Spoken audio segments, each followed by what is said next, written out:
Our story begins not with a gunshot, but with a document and a paradox. The year is 1776. A new nation is declaring itself to the world based on a single, luminous, and revolutionary idea. We hold these truths to be self-evident, that all men are created equal. It is a promise written in the ink of the Enlightenment, a defiant challenge to the old world of kings, aristocrats, and subjects. The man who pens these words, Thomas Jefferson, is a visionary.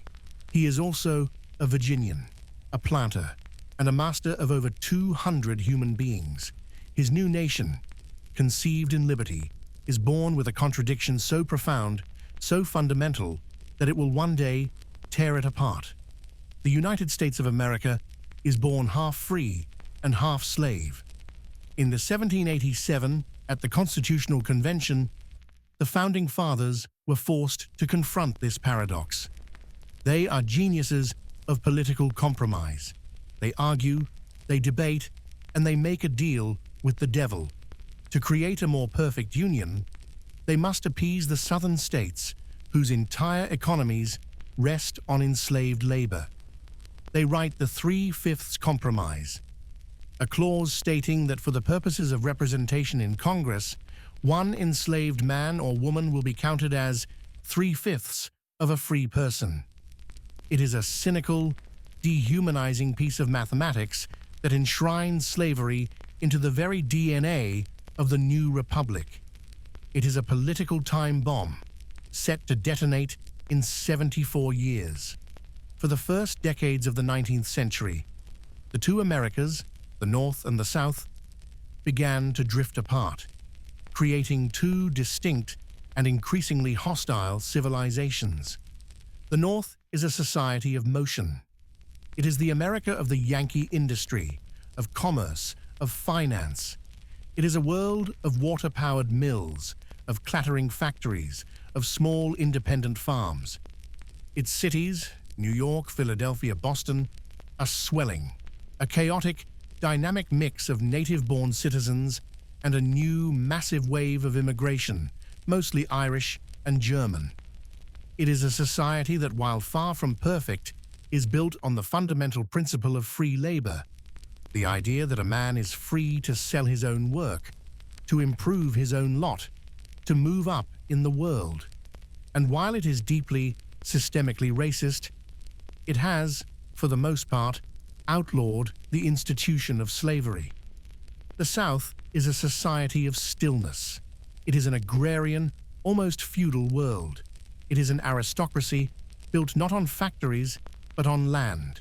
And that land is valuable for only one reason: it grows cotton. King Cotton is the new dominant economic force, not just of the South, but of the world. The textile mills of Britain and New England are all, in effect, extensions of the southern plantation.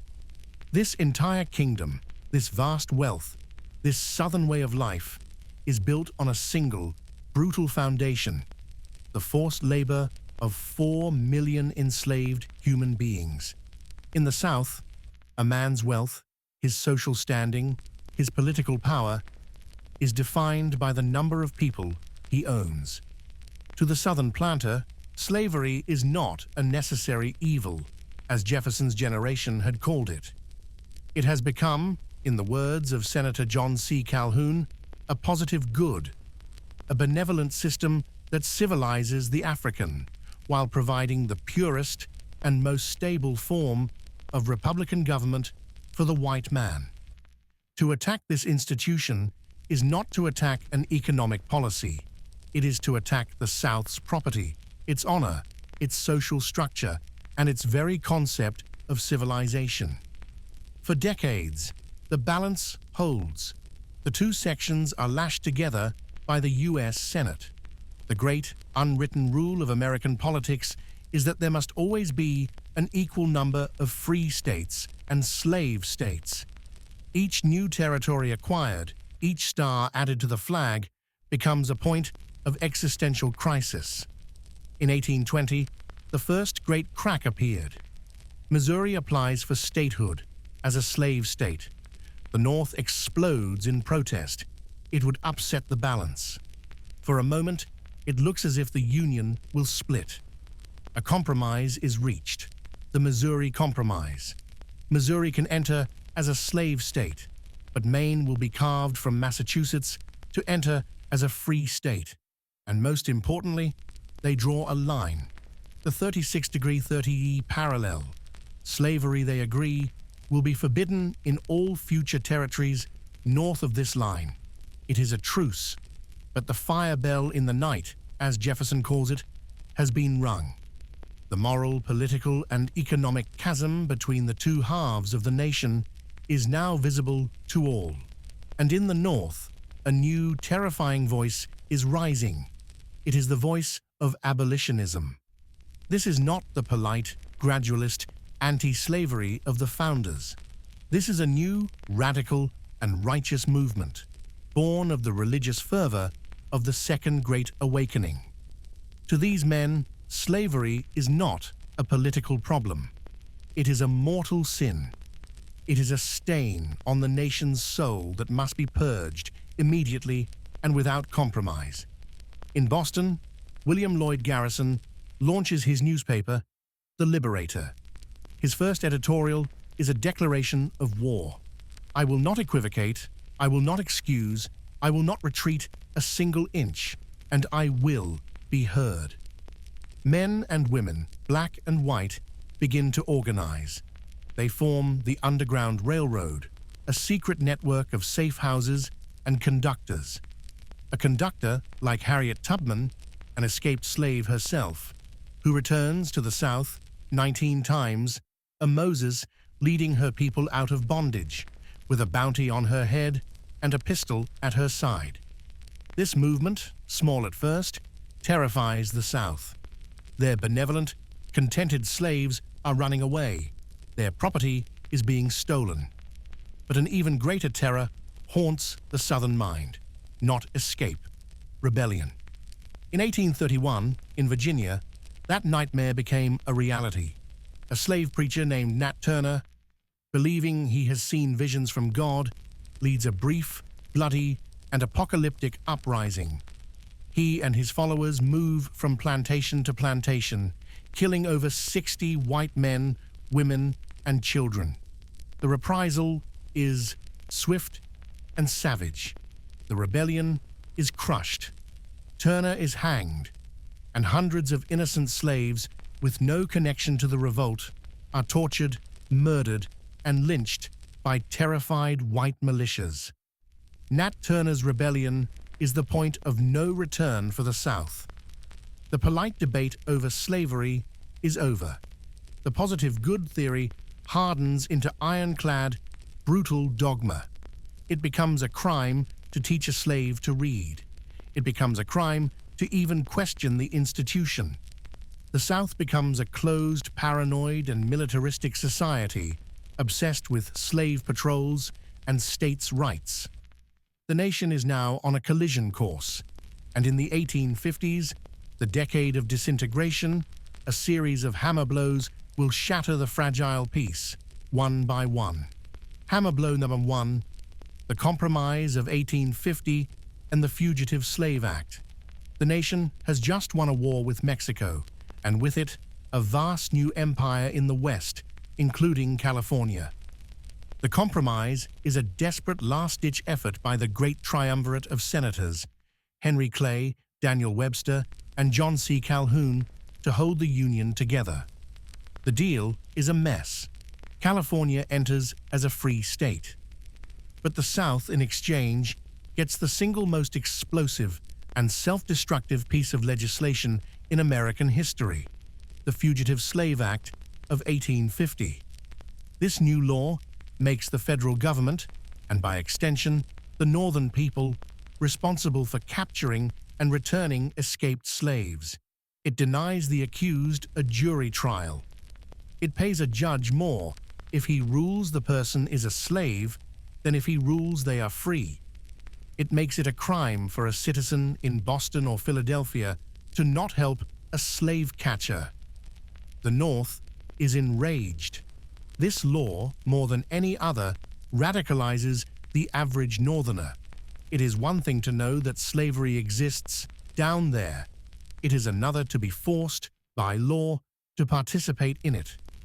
The city of Boston in 1854 will watch as one single escaped slave, Anthony Burns, is marched back to the harbor in chains by U.S. Marines through streets draped in black and hung with coffins as 50,000 citizens of Boston scream in shame and rage.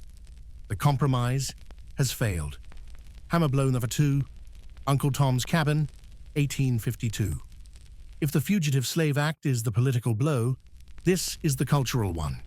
Harriet Beecher Stowe, a little woman from New England, writes a novel. It is not a political tract. It is a sentimental, emotional story. It humanizes the enslaved. It gives faces and names and families to the property. It introduces the world to the villain of Simon Legree and the martyr of Uncle Tom. The book is an immediate, global, and unheard of sensation. It is the best-selling book of the 19th century, after the Bible. It is banned and burned across the South. In the North, it brings the moral horror of slavery into every living room. When Abraham Lincoln meets Stowe a decade later, he will reportedly say, "So you're the little woman who wrote the book that made this great war." He is not wrong. Hammer blow number 3, Bleedin', Kansas, 1854-1856. Senator Stephen A. Douglas, the little giant from Illinois, has a plan. He wants to build a transcontinental railroad. To do that, he must organize the new territories of Kansas and Nebraska. He proposes the Kansas-Nebraska Act. His solution to the slavery question is to repeal the sacred Missouri Compromise of 1820 and introduce a new idea: popular sovereignty. The idea is simple. Let the people decide. Let the settlers of the new territories vote for themselves on whether to be free or slave. It is, in practice, a catastrophe. It is a declaration of open war. The race for Kansas is on. Pro-slavery border ruffians from Missouri pour over the border to stuff ballot boxes and terrorize free soilers. Anti-slavery jayhawkers, many armed with new Sharps rifles, called Beecher's Bibles, pour in from New England, determined to make Kansas free. Kansas bleeds. It is not a territory. It is a full-blown, small-scale guerrilla civil war. Towns are sacked. Men are murdered. And in the middle of this chaos, a new terrifying figure emerges. His name is John Brown. He is an Old Testament prophet, a man of cold, hard, biblical fury. He is a failed businessman, a man who has drifted through life. But he has one single, all-consuming conviction. He is God's own instrument, chosen to destroy slavery by any means necessary. And he believes the time for talking is over. In May 1856, after the pro-slavery sacking of the Free Soil town of Lawrence, John Brown, his sons, and a small band of followers ride to the pro-slavery settlement at Pottawatomie Creek. In the middle of the night, they drag 5 unarmed pro-slavery settlers from their cabins and, in front of their families, hack them to death with broadswords. The nation is horrified. The war is no longer just on the frontier. Hammer blow number 4, the caning of Charles Sumner, 1856. The violence of Kansas now erupts on the floor of the United States Senate. Senator Charles Sumner of Massachusetts, a tall, arrogant, and passionate abolitionist, gives a 2-day speech called The Crime Against Kansas. It is a brilliant but deeply, personally insulting speech. He accuses his Southern colleagues by name of being pimps for the harlot slavery. 2 days later, Congressman Preston Brooks of South Carolina, a relative of one of the men Sumner has insulted, decides to defend his family's honor.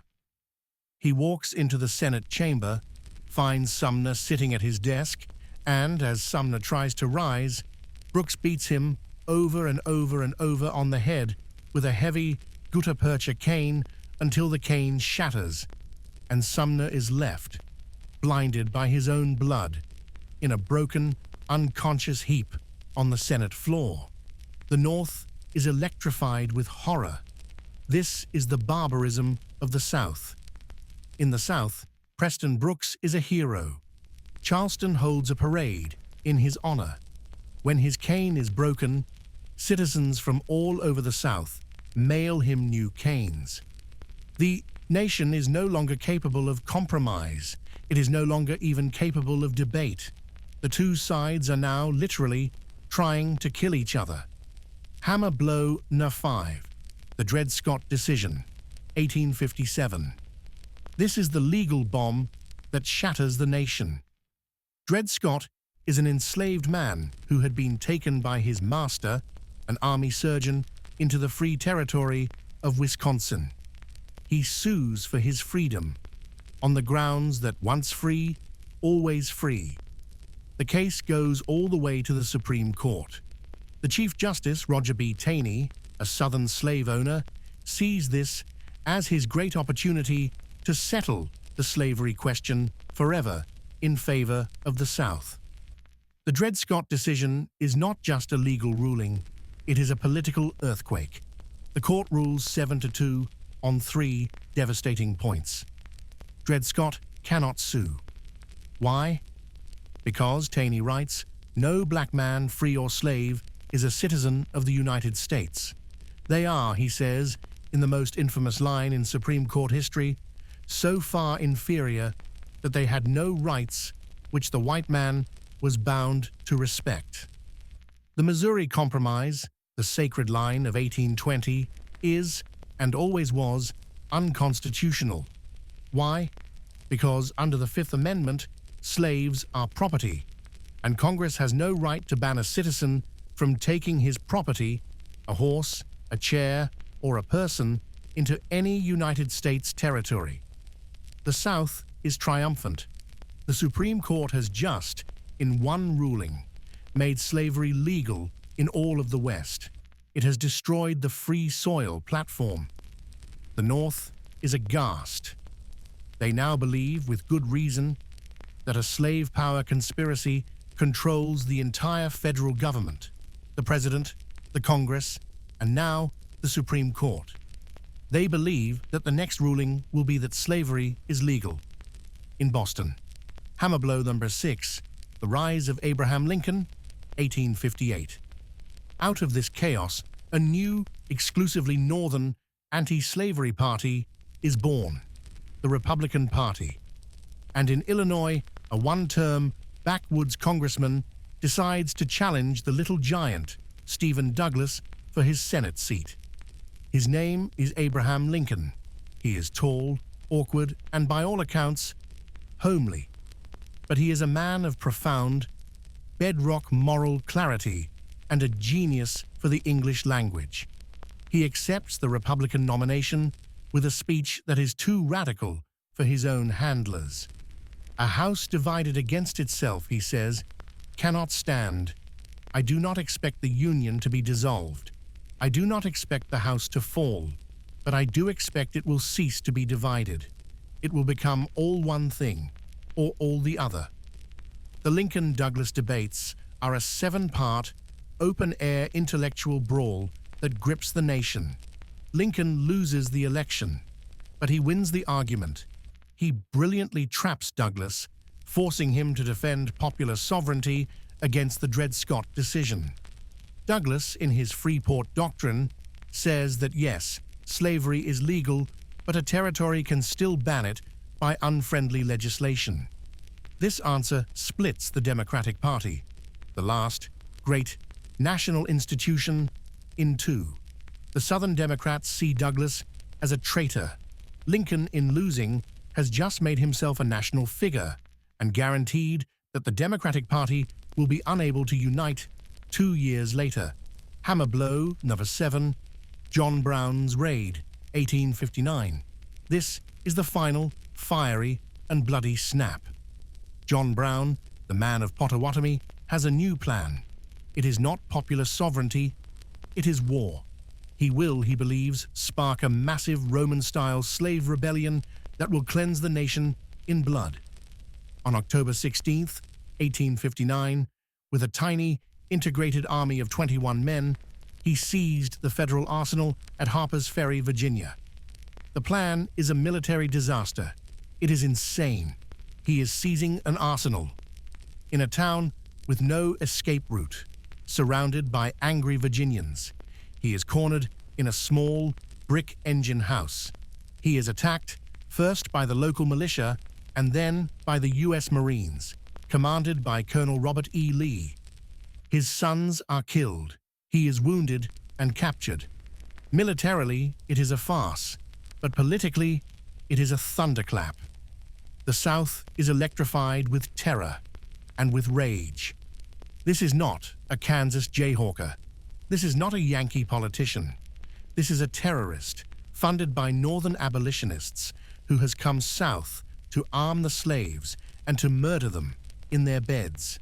This is their absolute worst primal fear made real. John Brown is put on trial for treason, murder, and inciting a slave rebellion. And it is here that he wins his real victory.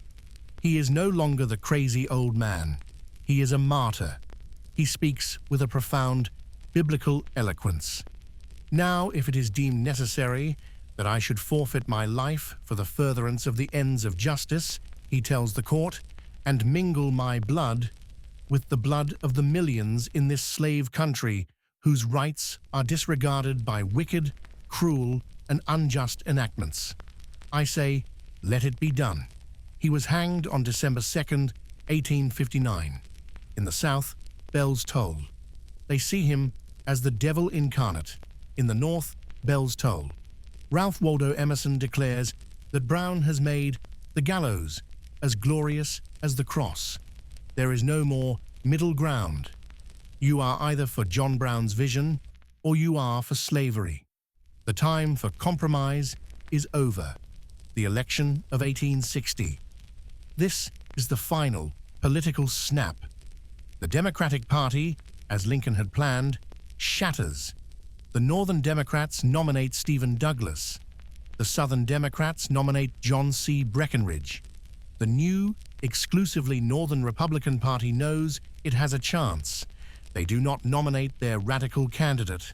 They nominate the moderate, the rail splitter from Illinois, Abraham Lincoln.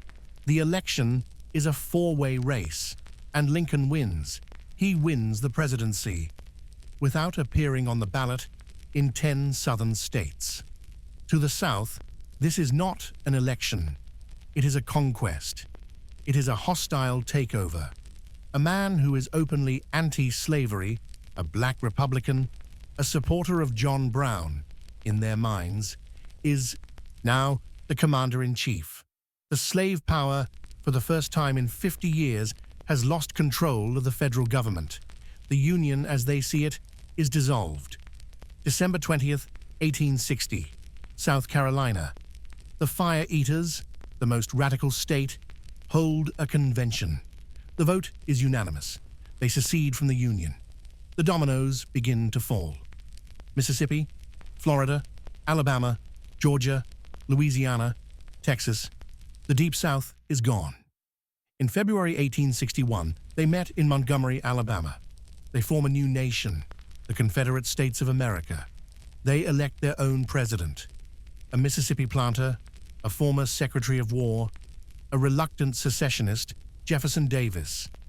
And as this is happening, one final, tiny, and symbolic flashpoint remains: a federal fort, a United States Army post in the middle of Charleston Harbor, South Carolina, Fort Sumter. It is commanded by Major Robert Anderson. The new Confederate government, under General P.G.T. Beauregard, demands its surrender. Anderson refuses. In Washington, D.C., Abraham Lincoln, who has just been sworn in, is now faced with the first and most terrible decision of his presidency. If he reinforces the fort, he is starting the war. If he surrenders the fort, he is recognizing the Confederacy, and his Union is a joke. He, in a moment of political genius, finds a third way. He will not send guns. He will not send soldiers. He will, he announces to the governor of South Carolina, send food for hungry men. The ball, as he says, is now in their court. Jefferson Davis and his new fragile government cannot allow a foreign power to resupply a foreign fort in their harbor. It is a test of their sovereignty. They make their choice. April 12, 1861, 4:30 a.m. A single mortar shell is fired, arcing high over Charleston Harbor and exploding over Fort Sumter. It is the first shot. For 34 hours, the new Confederate batteries, the Ring of Fire, pound the brick fort. Major Anderson, his fort on fire, his men unhurt, and his honor satisfied, surrenders. The flag has been fired upon. The effect in the North is a human explosion. The debate is over. The compromise is dead. The Union, a word that had been an abstract political concept, is now a sacred cause. In New York, in Boston, in Chicago, the streets, which had been anti-war, are now filled with hundreds of thousands of men, roaring for union and for war. Lincoln calls for 75,000 volunteers for a 90-day service to put down the rebellion. This is the call that breaks the Upper South. Virginia, the mother of states, the home of Washington and Jefferson, will not raise troops to invade a sister southern state. Virginia secedes, and with her, Arkansas, Tennessee, and North Carolina. The Confederacy has doubled in size. The capital is moved to Richmond, Virginia, just 100 miles from Washington, D.C. The 90-day war, the glorious, bloodless battle over by summer, is now a fantasy. The young men, North and South, who rush to the colors, who are kissing the girls goodbye, who are going to a picnic, they have no idea. They have no idea that they are marching, heads high, flags waving, bands playing, directly into the furnace of the first great modern industrial war. They are marching into the meat grinder. The year is 1861. The picnic is about to begin. The new Confederate capital at Richmond, Virginia, and the Union capital at Washington, D.C. are only 100 miles apart. It is a small, symbolic, and deadly piece of geography that will dominate the war in the East. In Washington, the Northern public, inflamed by newspapers, is crying, "On to Richmond." They demand one glorious, decisive battle to crush the rebellion and end the war.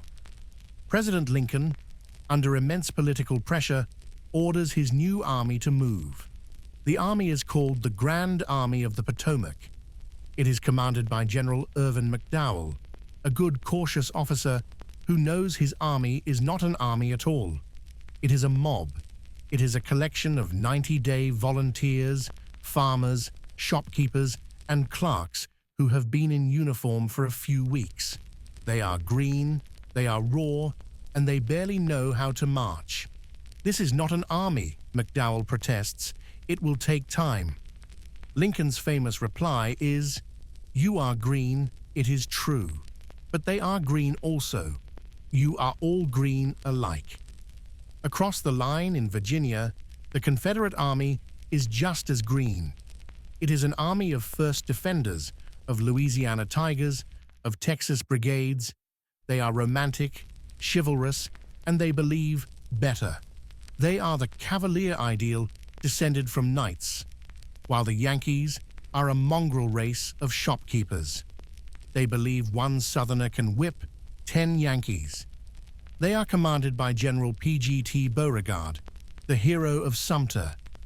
In the sweltering heat of July 1861, McDowell's army of 35,000 men marches out of Washington. It is a spectacle. The soldiers are in colorful, mismatched uniforms. They are followed by hundreds of civilians, congressmen, ladies, reporters, in carriages, with picnic baskets and champagne, as if they are going to watch a sporting event. They are about to collide with Beauregard's army, which is waiting for them, behind a small, muddy creek called Bull Run, near a railroad junction called Manassas. McDowell, a good planner, has a good plan. He will fake an attack on the Confederate center while swinging the bulk of his army around the enemy's left flank to get behind them. The battle begins on July 21st, and at first, the plan works. The Union troops, after a long, clumsy march, smash into the Confederate left flank. The Green Confederates, stunned, begin to break. The line dissolves. They are running. It looks for a moment like the "on to Richmond" dream will come true. The Union is winning. And then one man changes the entire war. He is a professor from the Virginia Military Institute, a grim, humorless, and deeply religious Presbyterian deacon named Thomas Jackson. As the Confederate lines are disintegrating, Jackson's Virginia Brigade is holding firm on a small rise called Henry House Hill. A Confederate general, trying to rally his fleeing men, points with his sword and shouts, "Look, there is Jackson, standing like a stone wall. Rally behind the Virginians." Stonewall Jackson has earned his name, and he has bought just enough time. At that moment, the sound of a train whistle is heard. Confederate reinforcements, led by General Joseph E. Johnston, who have been shuttled to the battle by railroad, the first use of the railroad in a major battle, begin to arrive. They slam into the now exhausted and disorganized Union flank, and then the rebel yell. It is a high-pitched, terrifying, animalistic scream. The Green Union Army, which thought it had won, now believes it is surrounded. The elation of victory turns, in an instant, to the panic of defeat. The retreat becomes a rout. The rout becomes a stampede. The Union soldiers throw down their muskets, their packs, their canteens, and they run. They run full speed, all the way back to Washington, D.C., getting tangled up in the very carriages of the congressmen who had come to watch them win. It is the great skedaddle. It is a total, complete, and humiliating disaster. The South is triumphant. They have whipped the Yankees. They now believe, with absolute certainty, that their cavalier spirit is invincible. They have won the war. The North is in a state of shock, shame, and fury. The 90-day war is a joke. The picnic is over. Lincoln now, in this moment of total defeat, sees the truth. This will not be a 90-day war. This will be a long, dark, and bloody struggle. He calls for 500,000 new volunteers, this time for 3 years. And to lead this new real army, he calls for a new general, a savior. His name is George B. McClellan. He is 34 years old. He is the young Napoleon. He is handsome, charismatic, and a logistical genius. He takes the mob that ran from Bull Run, and in a few brilliant months, he forges it into a true, magnificent 120,000-man fighting force, the Army of the Potomac. He builds their morale. He gives them discipline. He gives them pride. The men love him. They will follow him anywhere. But he has one deep and ultimately fatal flaw. He is a perfectionist, a man of the slows. He is so in love with his new, beautiful army that he is terrified to use it. He is terrified to risk it. He is terrified to fight. He is, above all, terrified of his opponent. His opponent is perhaps the single most revered and brilliant general in American history. His name is Robert E. Lee.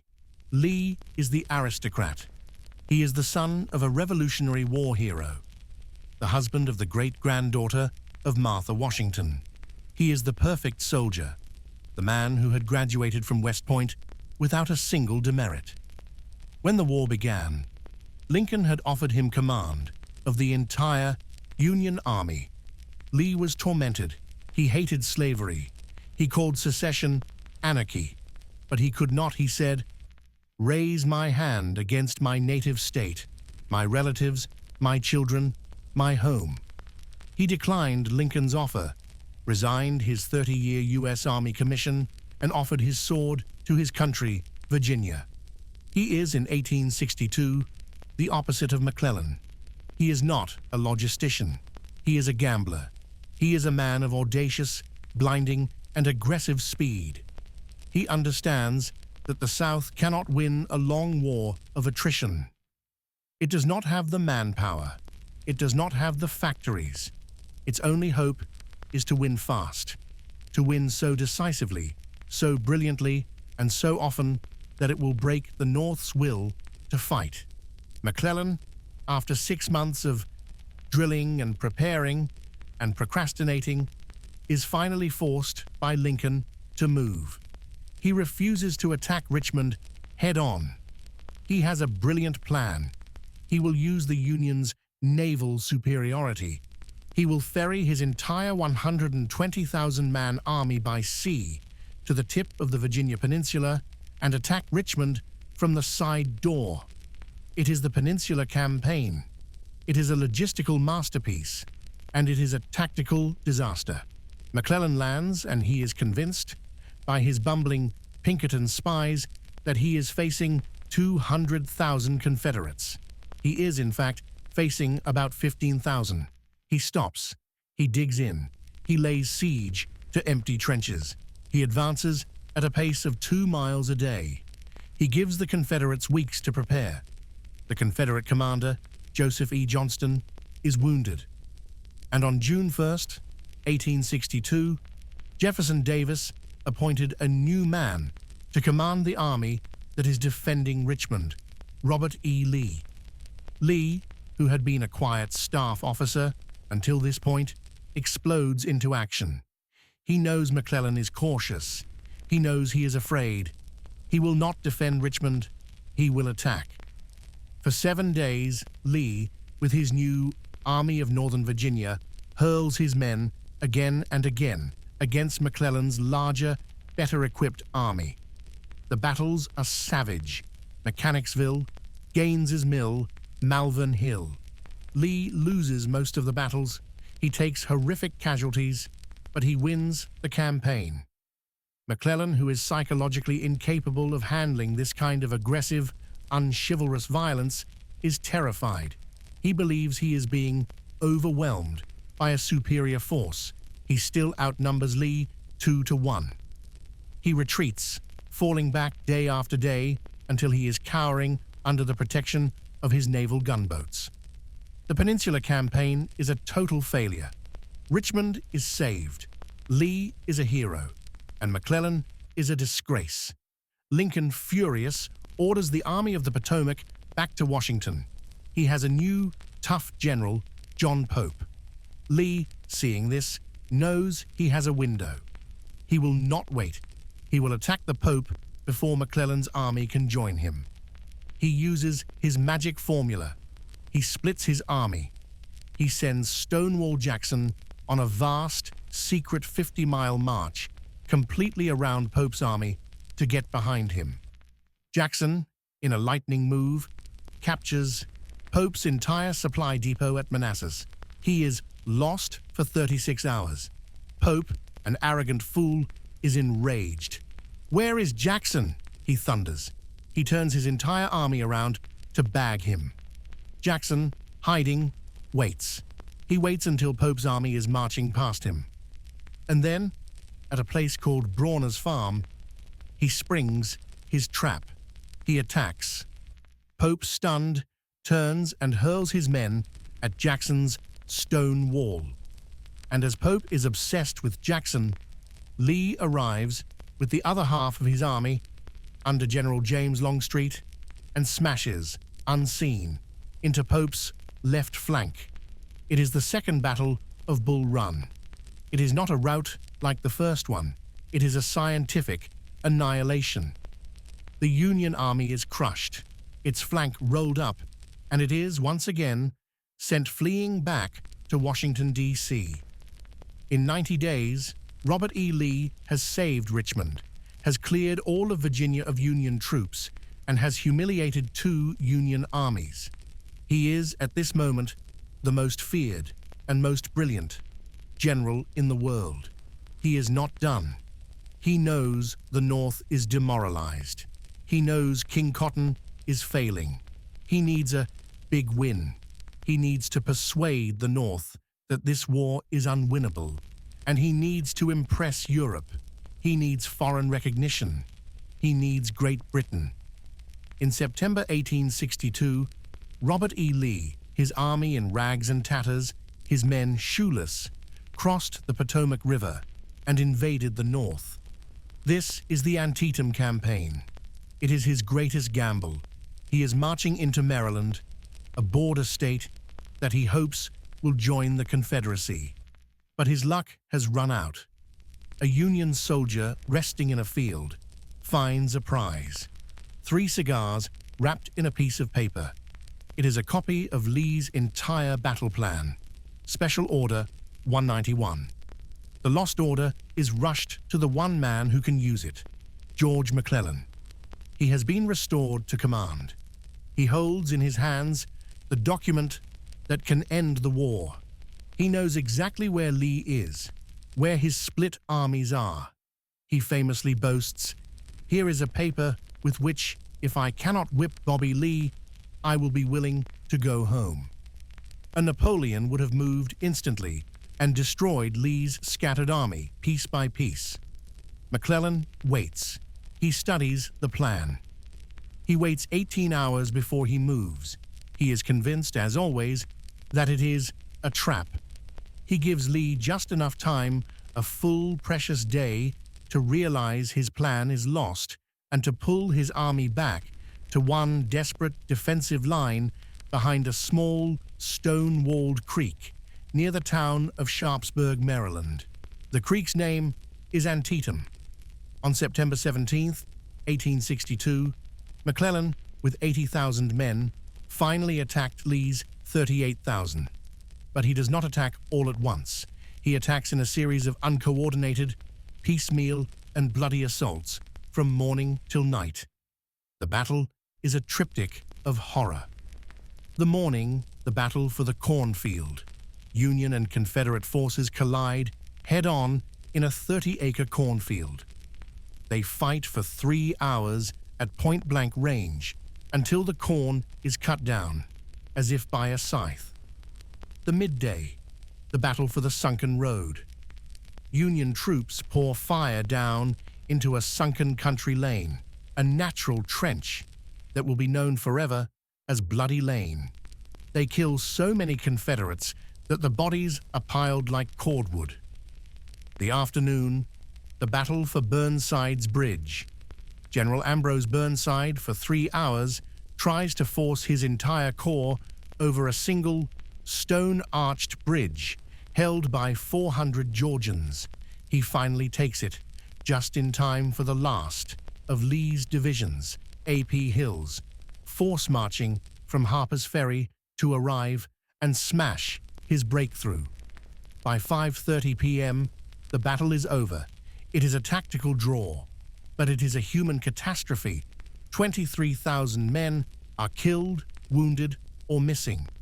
It is the single bloodiest day in American history. The next day, Lee, in a final act of defiance, stares down McClellan.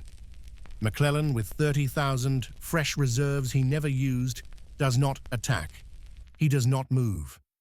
That night, Robert E. Lee, his invasion a failure, slips his shattered army back across the Potomac into the safety of Virginia. McClellan is a hero. He has stopped the invasion. He has saved the Union. Lincoln is furious. He had the war in the palm of his hand, he rages, and he let it slip through his fingers. McClellan did not win. He failed to lose. But a victory is a victory. And Lincoln has been waiting for a victory. He has been waiting for this moment, to change the world. The victory at Antietam, as bloody and incomplete as it is the single most important political moment of the war. Abraham Lincoln has been waiting. He is not just a commander-in-chief. He is a moral leader and a political genius. From the very first day of the war, Lincoln has had a problem. He has insisted to the North, to the border states, to the world, that this is a war only to preserve the Union. It is not, he has insisted, a war to end slavery. He knows that if he makes it about slavery, the border states of Maryland, Kentucky, and Missouri will secede. And if they secede, the war, he says, is lost. But as the war has ground on, as the bodies have piled up, a pressure has been building. In the North, the abolitionists are screaming that this is a moral war. And in the field, a new reality is emerging. As the Union armies advance into the South, thousands of enslaved people are running to the Union lines. They are fleeing their masters. The Union generals have no policy for this. They are property. What do we do with them? One general, Benjamin Butler, in a flash of legal genius, comes up with an answer. He refuses to return them. They are, he declares, contraband of war. They are property, yes, but they are property, like a mule or a cannon that is being used to help the enemy.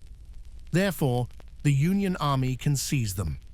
It is a brilliant, cynical, and revolutionary legal fiction. Lincoln knows the truth. He knows this Union cannot survive half slave and half free. He has been waiting for the right moment. He has been waiting for a victory, so his move will look like an act of strength, not desperation. Antietam is that victory. 5 days after the battle, on September 22, 1862, Abraham Lincoln called his cabinet together. He reads them a funny story, and then he informs them that he is issuing the preliminary Emancipation Proclamation. It is the bombshell of the 19th century.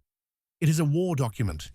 It states that, as of January 3rd, 1863, all persons held as slaves in any state that is still in rebellion against the United States shall be then, thenceforward, and forever free. It is a political, military, and moral masterpiece. It is not a universal declaration. It frees the slaves only in the territory the Union does not control, the Confederacy. It specifically does not free the slaves in the border states, like Kentucky and Maryland, that the Union does control.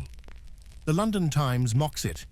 The president frees the slaves where he cannot reach them and keeps them enslaved where he can. But they are missing the point. Militarily, it is an act of war.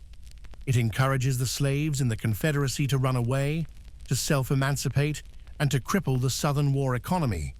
And for the first time, it officially authorizes the recruitment of black soldiers into the Union Army.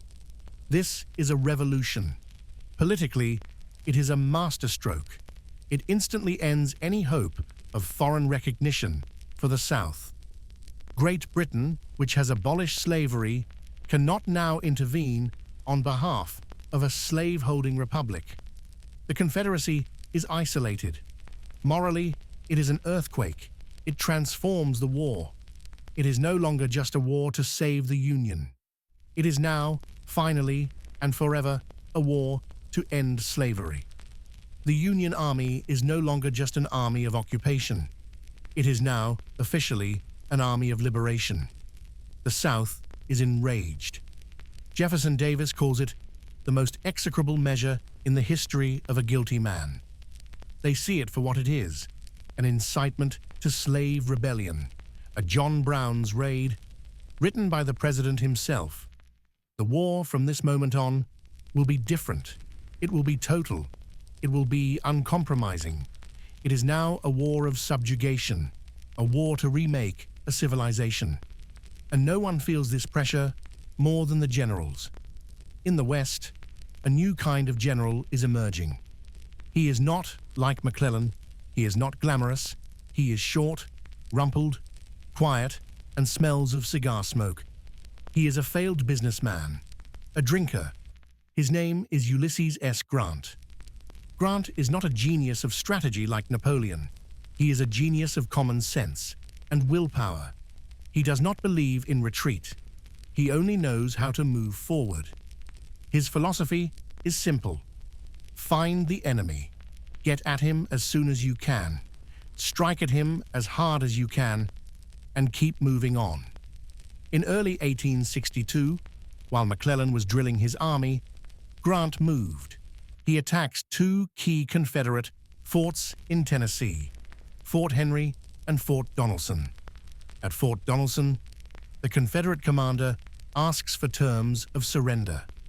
Grant's reply is immortal. No terms except an unconditional and immediate surrender can be accepted. I propose to move immediately upon your works. The fort surrenders. It is the first great Union victory of the war. The North goes crazy. They have a new hero. His initials, U.S. Grant, now stand for Unconditional Surrender. Grant. A few weeks later, at a place called Shiloh, Grant learns a bloody lesson. He is surprised by a Confederate army under Albert Sidney Johnston. The first day of the battle is a disaster, a rout worse than Bull Run. Grant's army is pushed all the way back to the Tennessee River. That night, in a driving rainstorm, as thousands of wounded lie screaming in the mud, Grant's second-in-command, William Tecumseh Sherman, finds him standing under a tree, chewing on a cigar. "Well, Grant," Sherman says, "we've had the devil's own day, haven't we?" "Yes," Grant replies calmly. "Lick 'em tomorrow, though." And he does. The next day, reinforced, Grant attacks. He does not retreat. He attacks. He sweeps the Confederates from the field. Shiloh is a horror. 23,000 casualties. More men fall in 2 days at Shiloh than in all previous American wars, combined. The picnic is truly over. Grant says, "I saw then that this war would be one of conquest, and that the North would have to use overwhelming force to win."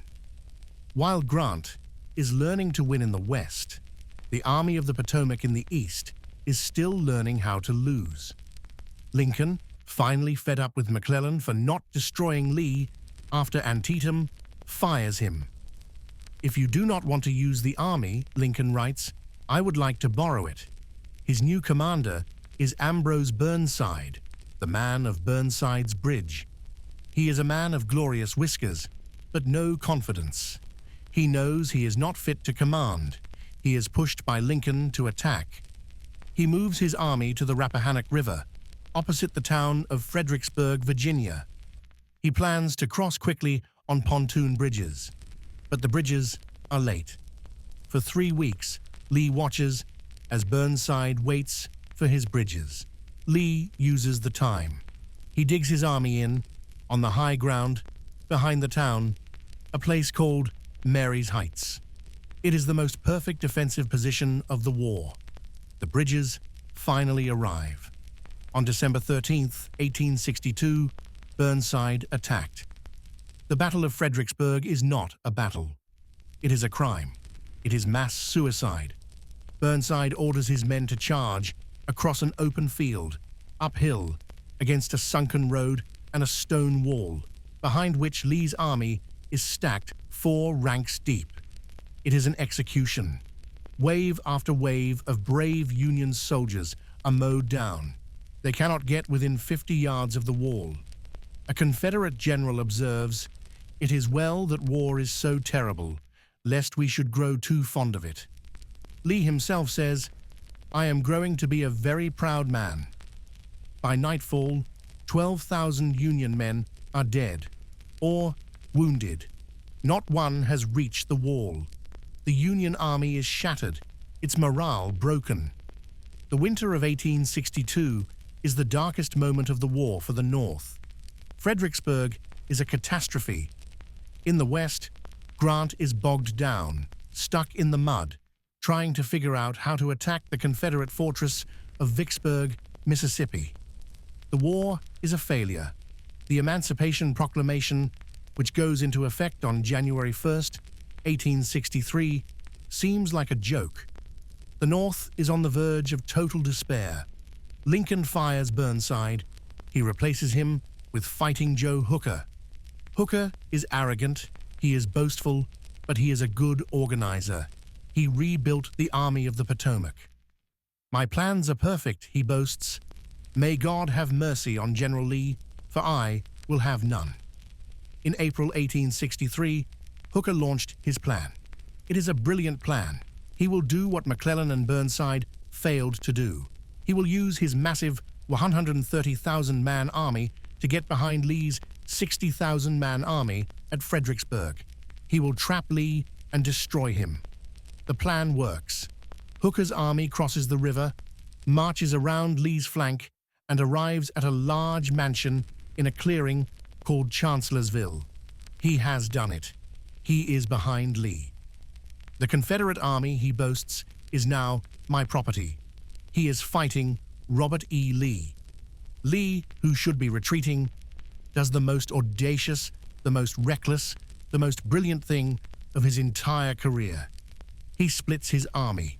He leaves a tiny token force at Fredericksburg to fool the Union army there. Then he splits his main army in the face of an enemy that outnumbers him 2-1. He will attack. He sends his greatest, most trusted general, Stonewall Jackson, on a 12-mile secret flanking march all the way around Hooker's new position.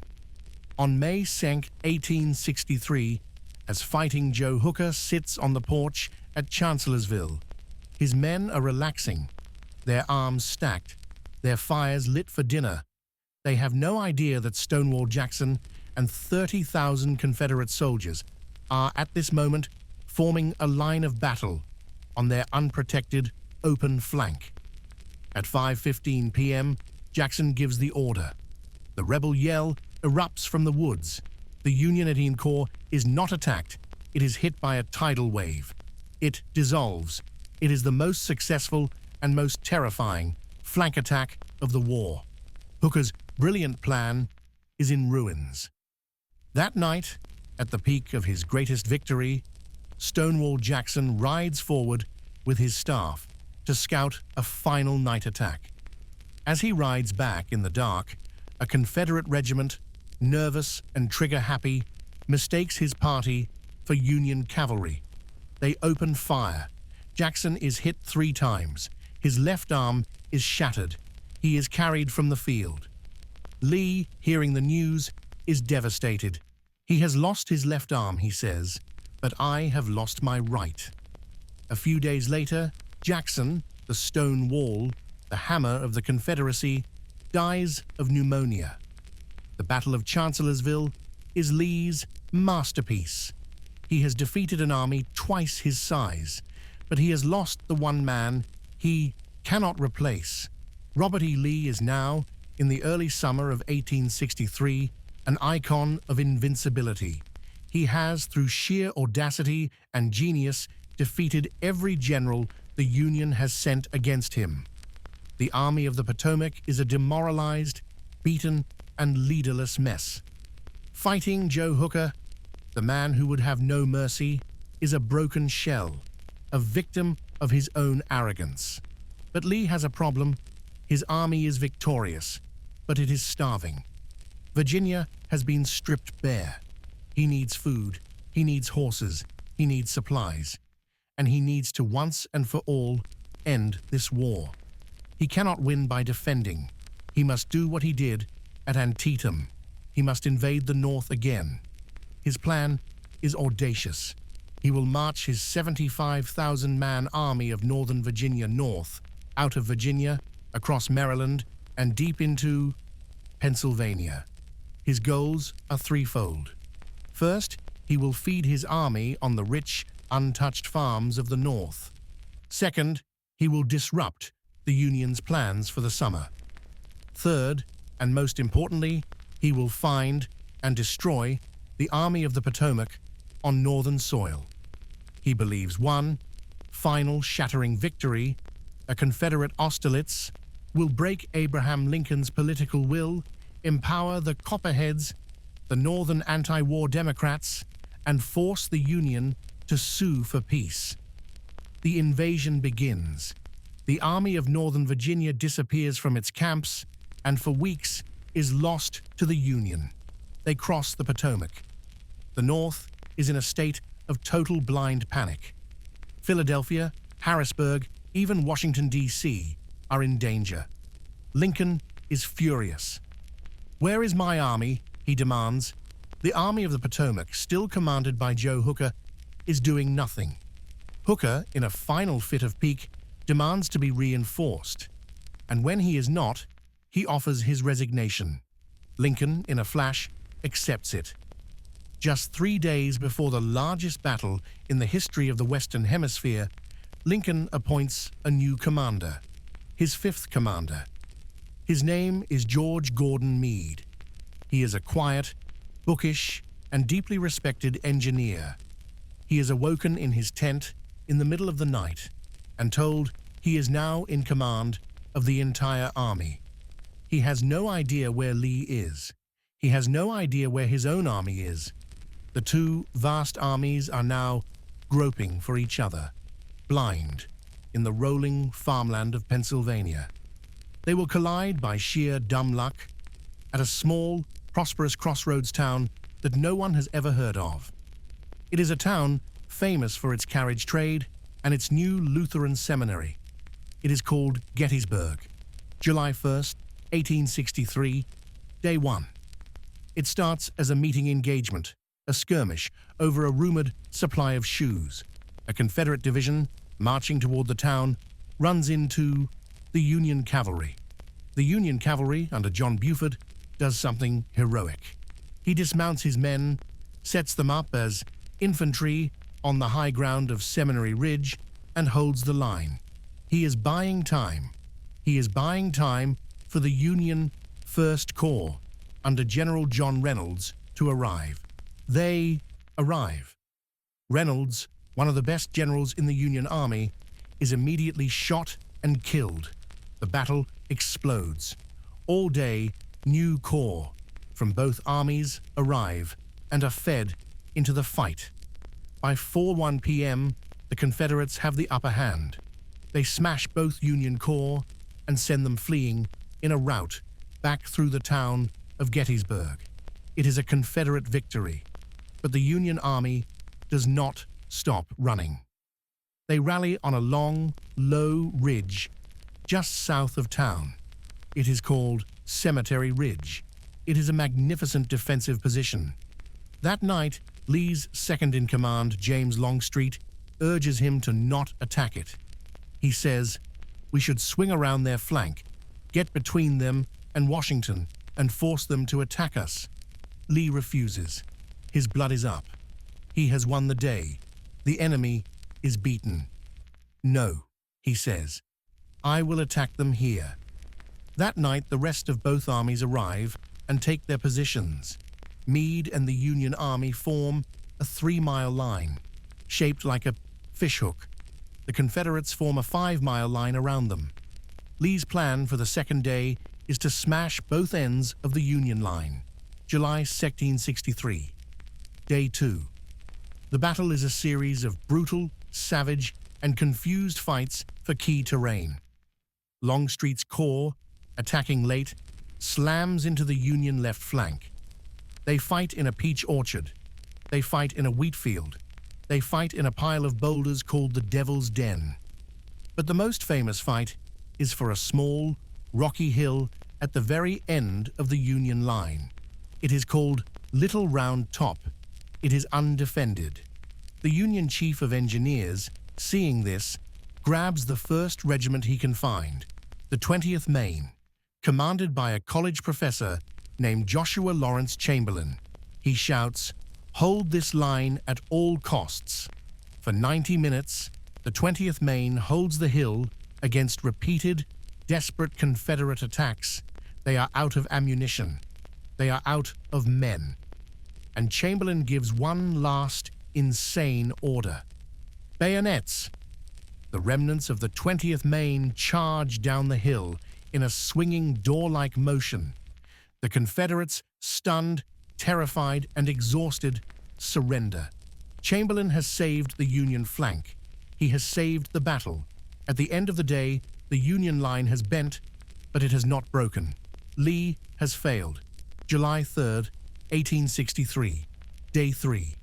Lee is convinced that Meade has weakened his center to protect his flanks. He is wrong. He will launch one final, massive, do-or-die assault on the Union center. Longstreet is horrified. He begs Lee not to do it. "It is my belief," he says, "that no 15,000 men ever arrayed for battle can take that position." Lee refuses to listen. He gathers 12,500 men, led by the flamboyant, long-haired General George Pickett. At 1 p.m., Lee unleashes the largest artillery barrage of the war, 150 guns, trying to soften the Union center. The Union guns fire back. For 2 hours, the earth shakes. At 3:13 p.m., the Confederate guns fall silent, and the Union guns fall silent. And out of the woods of Seminary Ridge, the Confederate line emerges. It is a mile wide. It is a parade. They begin to march at a walk across 1 mile of open, empty field. This is Pickett's charge. It is the most famous charge in American history. It is magnificent, and it is suicide. The Union artillery, which had only stopped to cool, opened fire. The line is torn to pieces. The men are mowed down. A few brave remnants make it to the Union line, to a small stone wall called the Angle. This is the high water mark of the Confederacy. It is as far as the Confederacy will ever get. They are repulsed. They are shot, stabbed, and captured. The survivors stumble back, a broken mob. Of the 12,500 who charged, more than half are gone. Lee, his army shattered, rides out to meet them. "It is all my fault," he says. "It is all my fault. The Battle of Gettysburg is over. It is the bloodiest battle of the war. 51,000 casualties in 3 days. Lee has lost." The next day, July 4th, in a driving rainstorm, he begins his long, miserable retreat back to Virginia. Meade, his own army shattered, does not pursue. Lincoln is heartbroken. "We had them," he rages. "The war was in our hands." But it is a victory. And on that same day, July 4th, 1863, half a continent away, the other great Union victory was won. For 6 months, Ulysses S. Grant has been stuck, trying to take the Confederate fortress of Vicksburg, Mississippi. Vicksburg is the Gibraltar of the Confederacy. It is a fortress on a high bluff that commands the Mississippi River. As long as Vicksburg holds, the Confederacy is whole. After 5 failed attempts, Grant comes up with his masterpiece. It is a campaign of pure genius and risk. He will move his army down the river, past the Vicksburg guns at night, cross into enemy territory, and then, in a move that defies all military textbooks, he will cut himself off from his own supply lines. For 3 weeks, Grant's army lives off the land, marching 180 miles, fighting and winning 5 battles, and driving the Confederate army back into the fortress of Vicksburg. He has trapped them. He now begins a brutal 47-day siege. He surrounds the city. He bombs it, day and night. The civilians are forced to live in caves dug into the hillsides. They are eating rats. They are eating mules. They are starving. On July 4th, 1863, the same day Lee began his retreat from Gettysburg, the Confederate General Pemberton surrendered. Grant captures the entire 30,000-man Confederate army. It is the death blow. The twin victories of Gettysburg and Vicksburg are the undeniable turning point of the war. The Mississippi River is now a Union highway. The Confederacy is split in two. As Lincoln famously writes, The Father of Waters again goes unvexed to the sea. Lee's great gamble has failed. The South's high water mark has been reached and has receded. That November, Lincoln travels to Gettysburg to dedicate a new national cemetery. He is not the main speaker, but in 2 minutes he delivers the Gettysburg Address, perhaps the greatest speech in American history. He reframes the war. He reminds the nation that it was founded on the idea that all men are created equal, and he resolves that the dead shall not have died in vain, that this nation, under God, shall have a new birth of freedom, and that the government of the people, by the people, for the people, shall not perish from the earth. The war is no longer just about saving the Union that was. It is now about creating a new, freer Union that will be. The year 1864 is the year the war becomes modern. The romance is dead. The Cavalier ideal is a distant, bloody memory. This is the year the Union, with its limitless resources, decides to stop winning battles and to start winning the war. It will do this by grinding the Confederacy into dust. Abraham Lincoln has finally found his general. In March 1864, he promoted Ulysses S. Grant, the unconditional surrender hero of Vicksburg, to the new rank of Lieutenant General. He is now, in effect, the General-in-Chief of all Union armies. Grant is not like the generals who came before him. He is not a young Napoleon. He is not a political boaster. He is a grim, relentless, and clear-eyed killer. He understands the simple, brutal mathematics of this new war. The Union has more men, more guns, more food, more railroads. The Confederacy has one peerless and now finite asset, Robert E. Lee and his Army of Northern Virginia. Grant's plan is simple, and it is terrifying. He will end the uncoordinated nature of the war. All Union armies everywhere will now move at the same time, a combined arms offensive. The goal is to hit the Confederacy from all sides at once, to stretch its resources to the breaking point, and to annihilate its armies. The main effort will be twofold. In the West, Grant's best friend, William Tecumseh Sherman, will take 100,000 men and attack the Confederate Army of Tennessee, with the goal of capturing the industrial heart of the South, Atlanta. And in the East, Grant himself will personally accompany the Army of the Potomac. He will not stay in Washington. He will make his headquarters in the field. His objective is not to capture Richmond. His objective is to destroy Robert E. Lee's army. Wherever Lee goes, Grant says, there you will go also. In May 1864, this grand offensive began. Grant, with 120,000 men, crosses the Rapidan River into a dense, dark and tangled scrub forest known as the Wilderness. Lee, with only 60,000 men, does not retreat. He attacks. He hurls his army directly into that impenetrable thicket. The Battle of the Wilderness is not a battle. It is a nightmare. It is a blind, close-quarters brawl in a forest that is on fire. The smoke is so thick, men cannot see 10 feet. They are shooting at sounds.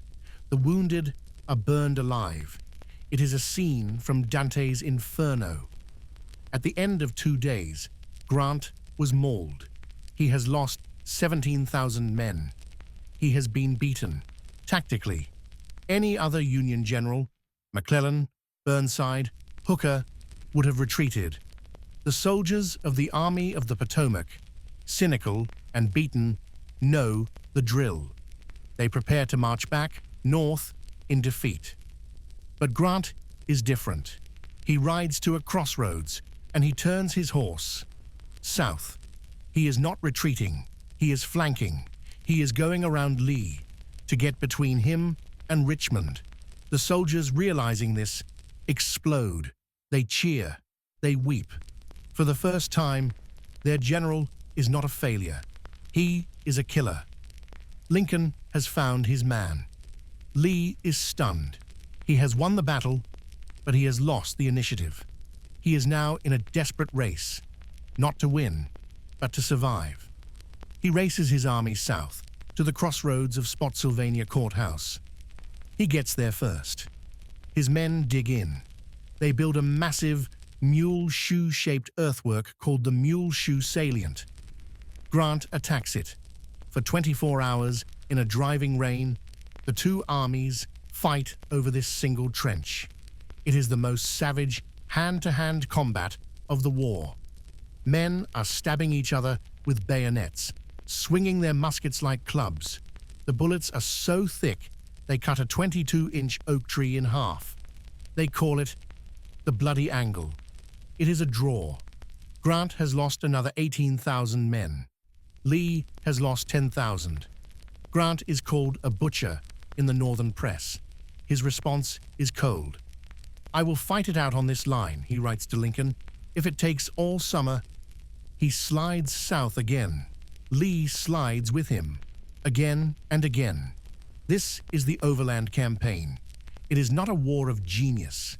It is a war of mathematics. It is a grinding, relentless war of attrition.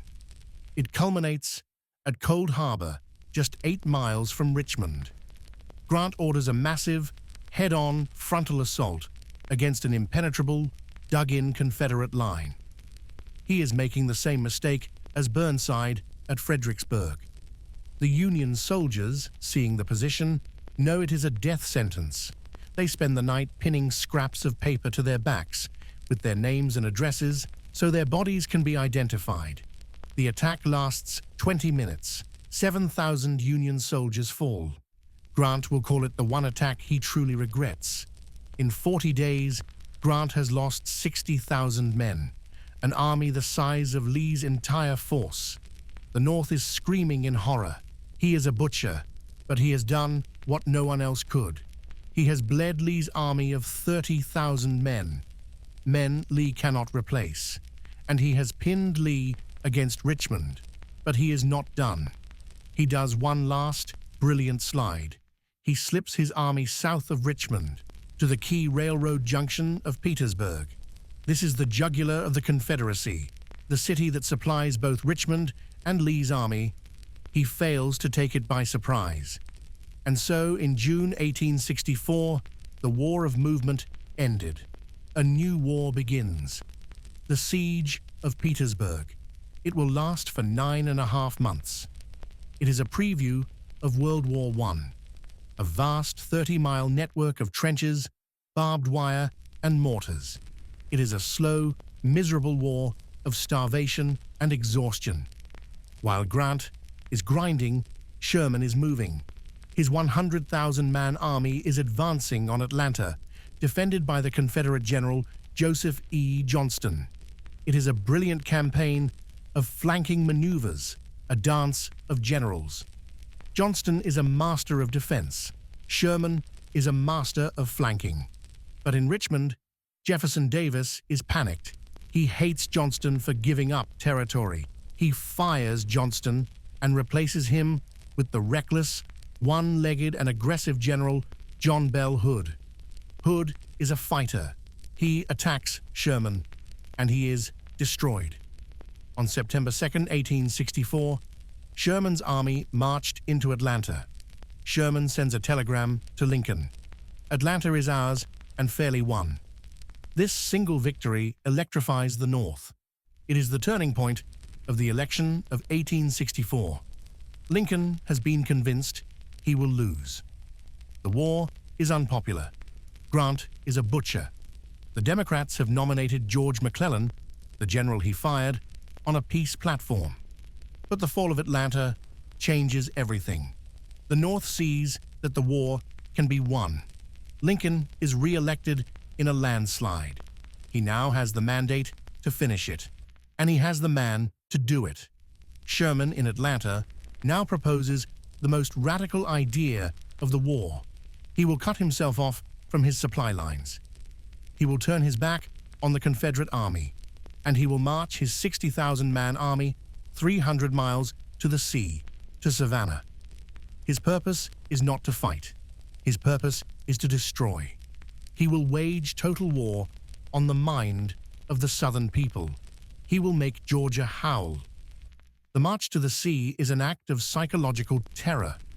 His army, spread out in a 60-mile-wide path, burns plantations, tears up railroads, bending them into Sherman's neckties, and seizes all the food of the heartland. He is proving to the people of the South that their government cannot protect them.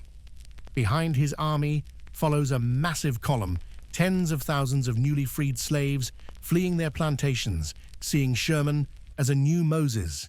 The war is now, irrevocably, a war of liberation. On December 22, 1864, Sherman captured Savannah. He sends a second famous telegram to Lincoln. "I beg to present you, as a Christmas gift, the city of Savannah." He is not done. He now turns north. He is going to South Carolina, the cradle of secession, the state that started it all. And his men, who were merely destructive in Georgia, are vicious in South Carolina. They burn the capital, Columbia, to the ground. The war is over. The Confederacy is a hollow shell. It is just a matter of time. The year is 1865. The Confederacy is a ghost. It is a hollowed-out, starving, and broken nation, held together by one single, ragged, and defiant force: Lee's Army of Northern Virginia, still trapped in the trenches of Petersburg. In the Confederate capital of Richmond, the government is in a state of delusion. They are debating, in a final desperate act, whether to arm the slaves, to offer them freedom in exchange for fighting for the Confederacy. It is a proposal that shatters the very foundation of their world. A Georgia politician says it best: "If the slaves will make good soldiers, our whole theory of slavery is wrong." But the end is not coming from a debate. It is coming from Grant's trenches. For 9.5 months, the siege of Petersburg has been a slow, miserable strangulation. Lee's army is starving. The men are deserting by the hundreds. They are living on parched corn. In March 1865, Abraham Lincoln, now re-elected, stood in Washington to give his second inaugural address. It is not a victory speech. It is a profound, short, and melancholic sermon. He speaks of a nation that has been judged by God. Fondly do we hope, fervently do we pray, that this mighty scourge of war may speedily pass away, he says. Yet, if God wills that it continue until all the wealth piled by the bondman's 250 years of unrequited toil shall be sunk, and until every drop of blood drawn with the lash shall be paid by another drawn with the sword, so still it must be said, the judgments of the Lord are true and righteous altogether. He calls not for revenge, but for reconciliation, with malice toward none, with charity for all. Let us strive on to finish the work we are in, to bind up the nation's wounds. And in this same month, the final great work of the war is completed. The U.S. Congress, at Lincoln's urging, passes the 13th Amendment to the Constitution. It is a simple, beautiful, and revolutionary sentence. Neither slavery nor involuntary servitude shall exist within the United States. The cause of the war, the poison of 1776, is, by law, finally and forever dead.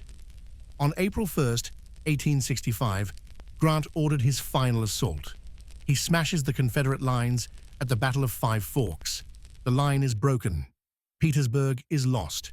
Lee has no choice. He must abandon the city. He must abandon Richmond. On April 2nd, 1865, the Confederate government dissolved. Jefferson Davis and his cabinet flee the capital on the last train south. The city, by order of the retreating Confederates, is put to the torch. On April 3rd, Union soldiers, including in a moment of profound historic justice, a regiment of United States colored troops, USCT, marched into the burning, surrendered capital of the Confederacy. The next day, Abraham Lincoln, with only a small guard of sailors, comes to the city. He walks, a tall, lonely figure, in his black stovepipe hat, through the streets of the fallen capital. The newly freed slaves, the black population of Richmond, crowd around him. They do not know what to do. They kneel, they cheer, they weep. "Don't kneel," Lincoln says, his voice thick with emotion. "You are free." But Lee is not yet captured. He is leading his starving skeletal army, now only 30,000 men, on a desperate final race. He is trying to get to a supply train. He is trying to get to the mountains. He is trying to link up with the remnants of the army in North Carolina. But Grant's army, the Union cavalry, is moving faster. They are relentless. They get ahead of him. They block his path. They capture his food. On April 9th, 1865, Lee's army woke up near a tiny rural village called Appomattox Courthouse. They try to break through the Union line. They are met, not by cavalry, but by a wall of blue infantry. It is over. They are surrounded. Lee, in his finest immaculate gray uniform, looks at his staff. "There is nothing left for me to do," he says, "but to go and see General Grant, and I would rather die 1,000 deaths." The two men meet in the parlor of a local homeowner, Wilmer McLean, who, in a final strange irony, had moved from his old house on the battlefield of Bull Run to escape the war. The two men are a perfect contrast. Lee, the aristocrat, tall, perfect, in his sword and sash. Grant, the common man, short, splattered in mud with no sword, dressed in a private's rumpled uniform. Grant is gracious in victory. He does not demand unconditional surrender. He offers terms. The terms are simple, and they are generous. The Confederate soldiers will sign a parole. They will lay down their arms, and they can go home. Grant tells them they can even keep their horses for the spring plowing. Lee, visibly moved, signs the surrender. He rides back to his men. They crowd around him, weeping. "Men," he says, "we have fought the war together. I have done my best for you. My heart is too full to speak. God bless you all." The war, in effect, is over. The other Confederate armies will surrender in the coming weeks. The Union is saved. The news explodes across the North in a wave of joy. Washington is a city of celebration. On April 11th, Lincoln gave a speech from the window of the White House. It is not a speech about victory. It is a speech about the future. It is about Reconstruction. He speaks of the new government in Louisiana. And he says something radical. He says he wishes that the vote, the franchise, would be conferred upon the Negro, especially the very intelligent and those who have served as our soldiers. In the crowd below, one man hears this. He is a famous actor, a Confederate fanatic, a man of white supremacist rage. His name is John Wilkes Booth. He turns to his companion. That is the last speech he will ever make. Now, by God, I'll put him through. The date is April 14, 1865. It is Good Friday. It has been 4 years, almost to the day, since the fall of Fort Sumter. The war is over. Washington is celebrating. President Lincoln, exhausted but relieved, is looking to the future, to bind up the nation's wounds. His wife, Mary, has arranged for them to attend a popular comedy, Our American Cousin, at Ford's Theater. John Wilkes Booth, one of the most famous actors in America, knows Ford's Theater better than his own home. He has a key. He knows the layout. He knows the play. He has a small, fanatical conspiracy of followers. His plan is not just to kill Lincoln. It is to decapitate the Union government. He has assigned men to simultaneously assassinate Vice President Andrew Johnson and Secretary of State William Seward. That night, Booth, his mind inflamed with brandy and racist rage, makes his move. He slips, unnoticed, into the back of the president's box. He waits for the play's biggest laugh line. He knows it by heart. At 10:13 p.m., as the theater erupts in laughter, Booth opens the door, steps in, and fires a single, large-caliber Derringer ball into the back of Abraham Lincoln's head. Major Rathbone, in the box with the president, tries to stop him. Booth slashes Rathbone's arm to the bone with a large knife. He then leaps from the box 12 feet to the stage below. His spur catches on a flag, and he lands awkwardly, snapping his leg. But the actor in him takes over. He stands up, raises his knife, and shouts the state motto of Virginia, Sic semper tyrannis, thus always to tyrants. He then limps out the back door, gets on his horse, and escapes into the night. The theater is in total screaming chaos. The president, mortally wounded, is carried across the street to a small boarding house. He is laid diagonally on a bed that is too small for him. His cabinet gathers around him, weeping. For 9 hours, the president breathes.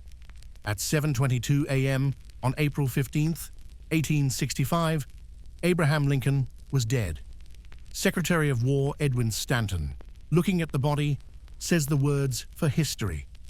Now he belongs to the ages. The assassination of Lincoln is the final, senseless tragedy of the war. It is an act of malice at the very moment the nation needed charity. The North, which had been celebrating, is plunged into a dark, furious grief. Booth, hunted down, is cornered in a burning barn and shot to death. His co-conspirators are rounded up and hanged. Lincoln's death is a catastrophe for the South. The one man who had promised a gentle peace, a reconciliation with malice toward none, is gone. He is replaced by his vice president, a Southerner named Andrew Johnson. The war is over. The cost is unimaginable. Over 620,000 Americans are dead, more than in all other American wars combined. The South is not just defeated, it is destroyed. It is an economic and social wasteland. Its cities are burned, its railroads gone, its wealth evaporated, and 4 million people are suddenly free. This is the great, terrifying, and hopeful question of the new era, the era of Reconstruction. What is freedom? Is it just the absence of slavery, or is it citizenship? Is it the vote? Is it land? The freed slaves believe it must be land. They have heard rumors of 40 acres and a mule. For a brief, shining moment, it seems possible. But President Johnson, a Southerner and a white supremacist, moves quickly to pardon the old planter aristocracy and restore their land to them. The Southern states, feeling empowered by Johnson, pass a new series of laws called the Black Codes. They are slavery by another name, laws that forbid black men from owning land, from bearing arms, from testifying in court, and force them into yearly labor contracts. The North, led by the radical Republicans in Congress, is enraged. They see this as a betrayal. Have we fought this war for nothing? They declare war on President Johnson. They impeach him, and they seize control of Reconstruction. This is radical Reconstruction. It is an unprecedented era of social revolution. The South is placed under military rule. Congress passes 2 new amendments. The 14th Amendment, perhaps the most important of all, grants citizenship and equal protection of the law to all persons born in the United States. The 15th Amendment gives black men the right to vote. For a decade, it is a time of incredible change. Black men are voting. They are serving in state legislatures. They are being elected to the United States Congress. But the white South does not accept this. They resist with a new secret weapon. terror. This is the birth of the Ku Klux Klan. It is a terrorist organization, the military arm of the defeated Confederacy. They ride at night, in robes, burning black schools, lynching black leaders, and intimidating anyone, black or white, who supports the new order. The North tries to fight back, but by the 1870s, the North is tired. They are tired of the war, tired of Reconstruction, tired of the South. They are interested in new things, in building railroads, in moving west, in making money. Reconstruction died in 1877. In a disputed presidential election, the politicians make one last dirty deal. The Compromise of 1877. The Republicans are given the White House. In exchange, they agree to pull the last federal troops out of the South. The experiment is over. The white aristocracy, the Redeemers, take back control. They begin to build a new system of racial oppression, a system of segregation, of disenfranchisement, of lynching. It is a system that will be known as Jim Crow. And they begin to rewrite the story. They create the mythology of the lost cause. In this new version of history, the war was not about slavery. It was a noble, chivalrous fight for states' rights and independence against an overwhelming industrial northern behemoth. Robert E. Lee becomes a god. The Confederate flag becomes a symbol of heritage, not hate. The war, militarily, is over. The Union has been saved. Slavery has been destroyed. But the war's central question, the question of racial equality, the question of whether the promise of 1776 applies to all Americans, that war is unfinished. It is a struggle that will be left to future generations, a struggle that continues to this day.